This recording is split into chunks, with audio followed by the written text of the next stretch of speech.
Hello! Let's talk about raining cats and dogs.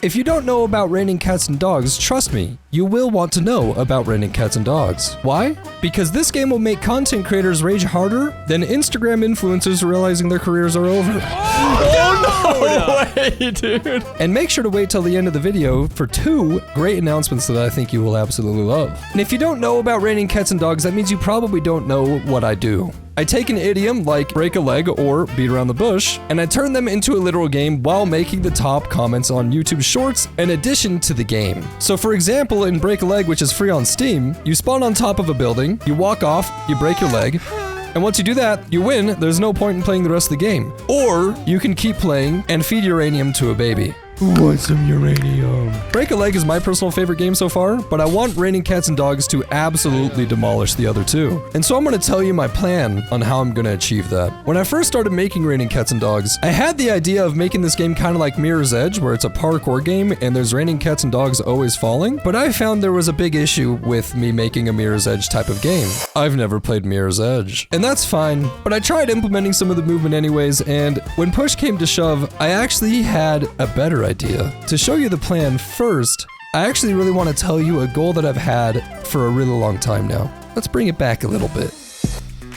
When I was growing up, I used to play this beautiful game called Counter-Strike Source. Counter-Strike Source is still probably my favorite game of all time. It's so nostalgic, many incredible memories on there, and I'm really devastated my favorite servers got shut down because nobody plays it anymore. Counter-Strike Source was a very unique time in gaming, and what I absolutely loved about Counter-Strike, and the weird thing that I became passionate about, is Counter-Strike movement. There's something about the movement in Counter-Strike and Team Fortress 2 that I just absolutely love. And this younger generation just doesn't know that good platforming, and I want to introduce that good platforming to you guys, which is why I made my first game called Well. The purpose of Well wasn't for it to be a good game, but hopefully introduce that same type of movement to another generation. Back in the day, there was this beautiful thing called minigame servers. And this will all make sense in a second after I thank today's sponsor. Today's sponsor is Buildables. My dudes, it is the last week that you can buy me. They decided to extend out my Buildables thing for a solid week. Hop on and buy one right now. Put me on top of your computer. I would love it. I don't think anybody has done that yet. So if you do it, I would appreciate it. They're dope. Look at me. I'm beautiful. I'm carrying pizza. I got one of my own. It comes with a bunch of different pieces and an instruction manual. You put them together and it's a great time. Buy it right now. Anyway, sorry. Back to the video. So the reason I'm talking about these minigames real quick is because I also somehow became passionate about these minigames. These minigame servers were a complete blast and just have mechanics that I haven't seen in any parkour game, honestly, like ever. The reason that Counter-Strike used to be so good is because Valve relied heavily on user-generated content. These minigame servers would have what's called courses, where the entire server would try to get to the end of the course first without dying, and they'd have to do the course perfectly.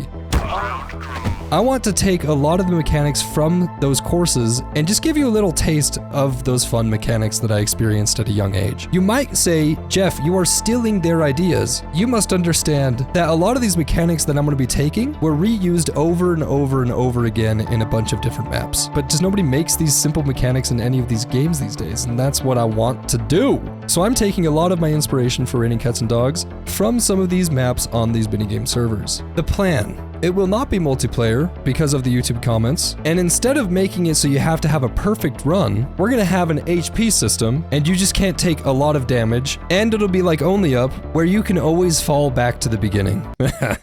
That'll be fun. That happens way too often. I'm so mad. I'm so mad at you! But I also want to make it so you can practice parts that you're struggling with. So what I'm promising from this game is fun platforming, a difficult Faudian type game, fun mechanics inspired by minigame maps from Counter-Strike, and hilarious comments. My hope is that those promises are enough for you to play the game when it releases. And again, I have an announcement at the end of the video that I think will make this game even better. First things first, I had to get the cats and dogs to fall properly. I really love the way they ragdoll and bounce off of the ground, but the problem is, if you get like 50 of those, the game lags like crazy. And I wanted it to be truly raining cats and dogs, so I couldn't ragdoll every single thing. So what I decided to do was look into this thing called vertex animations. In Unreal Engine, you can import what's called skeletal meshes, which are typically what NPCs are made from, so that they can play animations. The problem with skeletons is they can be kind of expensive in terms of performance. If you have 1,000 skeletons in a scene, it's going to lag. I think that's about 1,000. Let's test her out.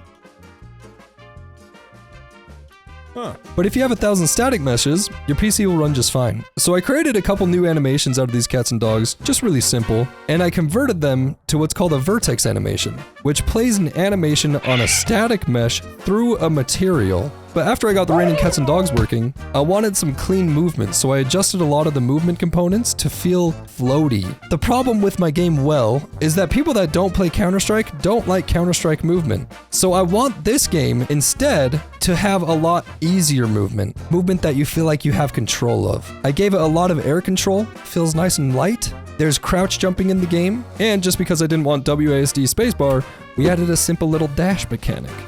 I got this asset pack from the asset store. I thought this asset pack was really cool, props to the creator, and I just started building out the map. While I was working on the map, I also added a few of the top comments from YouTube Shorts, which so far is to add a cat or dog companion that can follow you around. This isn't debugged yet. A crocodile that falls out of the sky and talks to you about biscuits and tea. You can build him a house, and that will save him from being enraged after getting hit by a cat and dog. Occasionally, a platter of biscuits and tea fall from the sky, and you can feed it to the crocodile, after which it will start raining men hallelujah.